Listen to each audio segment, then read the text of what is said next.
Hey guys, what is up? It's Dusty here, and welcome back to another crypto video.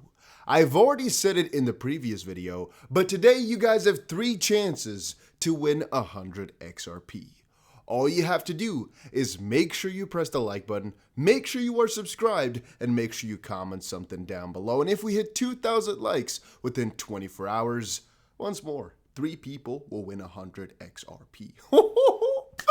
It is a juicy day. Now, XRP lawsuit. After this, will settlement talks between SEC and Ripple get serious? Now, the title on its own is actually really misleading.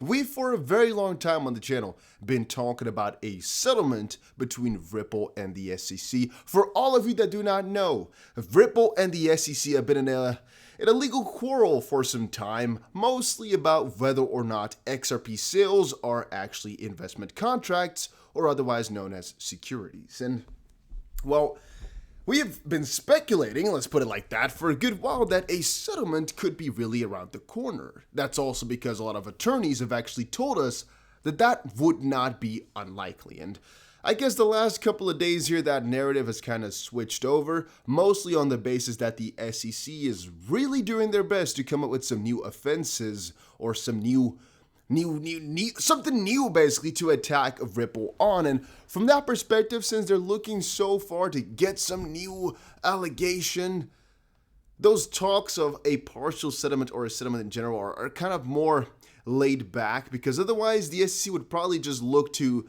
kind of conclude a couple of things and then try to settle on something. But no, they're trying to find new things, mostly because they want to, of course, win it all together, get a big grand slam. And so I would say partial settlement has kind of been not necessarily ruled out, but been made more unlikely now. So I just mostly go by what attorneys say over on Twitter, and that might not be the best financial advice, so don't take this too harshly. It's just what I've been seeing here.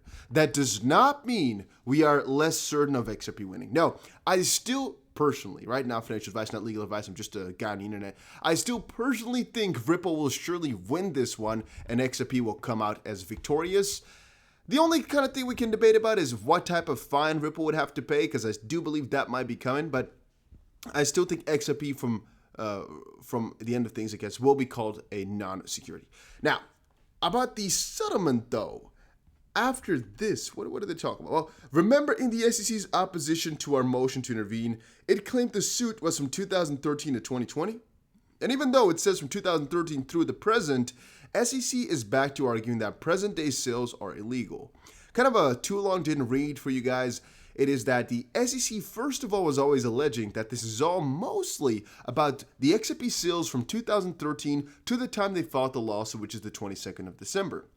Now, it is only yesterday, or actually today earlier, that they, in my country, that they decided to switch that up and now go full attack mode on the sales from Ripple that were made after the lawsuit was filed. Why? Well, mostly because fair notice. And fair notice basically in this specific sense means the SEC didn't really tell them that they were doing something wrong. Let's just call it like that, right? However, that argument doesn't really rely to or doesn't really work anymore if we're talking about post lawsuit, because, well, they were sued, so they were warned, fairly enough. So if they were still doing something afterwards, then you can't really come up to the argument of you didn't get fair notice because you were being sued and you still continued on with those things.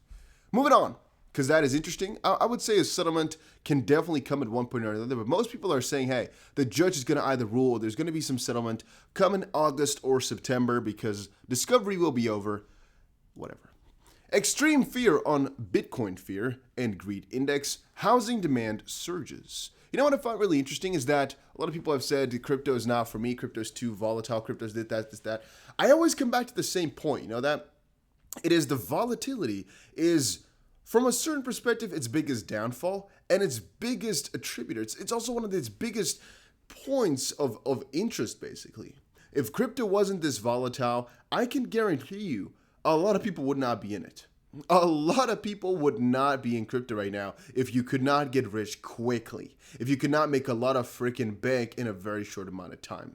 I guarantee you, I guarantee you, it's one of its best points, just basically. A lot of people like it for the volatility. A lot of people think stocks go too slow. Specifically, houses go way too slow for their for the like it. Now, of course, as I just said, it has two sides. A lot of people don't and will never like crypto, though, because of its volatility. A lot of people will like it.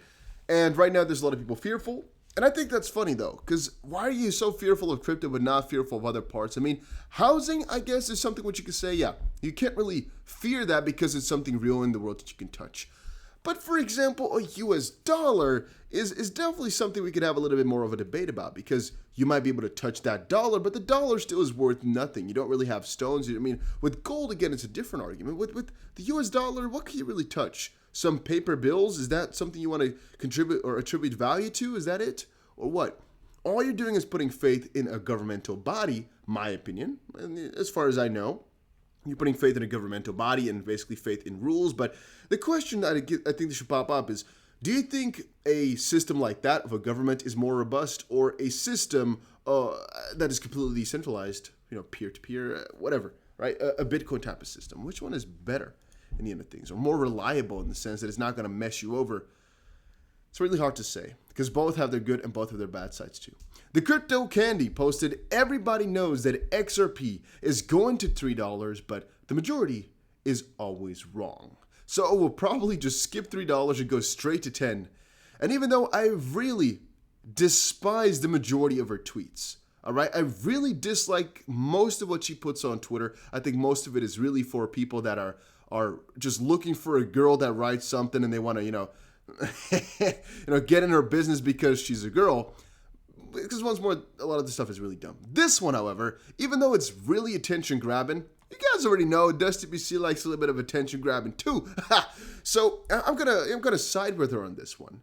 I can also find some logic in that XRP will not just stop at like an all-time high or anything like that, but just skyrocket past it once it gets going. Why? Well, two main reasons. One, XRP usually does better than other cryptos when they've already gone on a run. So XRP is basically a latecomer. The party's already been running for a little while, and XRP comes to destroy that party with its amazing dance moves. That's one. Two, well, what could really bring XRP to $3? What could? There's a couple of things which you might be thinking of. I would say lawsuit is a very big part of it. If they, for example, fix that lawsuit, though, do you think it will only go plus 100%? Do you think it will only go plus 150, 200%? I personally think it's going to go ridiculously hard if they can actually get this lawsuit going. And so if an announcement can get it to $3 in such a short amount of time, it really might just skyrocket past a lot of levels and go straight up to like $7 or $8. $10 might be a little bit too high, but we don't really know. It's a miscellaneous guess anyway. And putting dates for it, I think, is very wrong. Please don't. That type of stuff is very strange and dangerous, but just the idea that, yeah, we can really do this is something that you might want to have in your head. It's, in my opinion, pretty much possible, though, that we're going to just skyrocket past everything once we get going. And it might take some time before we get going. We never really know, but once we get going, hey. Then our strong momentum in the Middle East continues, with Oman's second largest bank, Bank Dhofar, joining RippleNet to enhance the cross-border payments experience from Oman to India. Read more about the new partnership. And well, I've done that for a little bit. It's kind of funny how Ripple is moving the last couple of days here. They're so confident with everything, just throwing a lot of things up. And it's interesting because they keep expanding, yet people aren't really attributing as much to it as before. Like a couple of months ago, people used to really dive deep into every single announcement made by Ripple, get really excited about them. It's kind of changed over, though. It's kind of changed over to the only thing important right now is the lawsuit. The only thing that we can attribute any value to is the lawsuit. And this all is just nice to see. And I kind of think that's logical, because if they lose the lawsuit, then all of this will have been for nothing to a certain degree, because XRP will have some issues. And then again, mind you so that even if XRP is deemed a security, the majority of Ripple services will still be able to function. And for anybody over in Europe or any other country around the world that's not the US, it will still function exactly like the day before. So yeah, it's interesting. Crypto market rebounds as investors go green. Indonesia plans CBDC. Well, we don't need to go into the article because it's actually, I think, a summary of the video. However, it's just the Indonesia CBDC part that I found interesting, because once more, guys, mind you very much so that once CBDCs get kind of going, get crack-a-lackin', Ripple/XRP is going to be what's bridging that.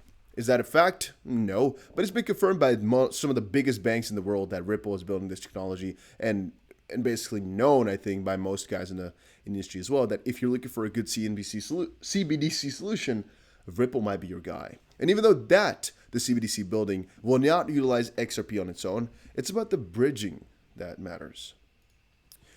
Ripple partners with Oman's Bank Dhofar for cross-border mobile payments. Just talked about it. Wanted to quickly reaffirm that. And then, last but not least, again about the CBDCs. Nigeria will also soon create its own digital currency. Hey, maybe that you wanted to know that. I'm not exactly sure. When, what exactly is coming up, I have no idea. I don't really care, frankly. But I just wanted to quickly let you guys know.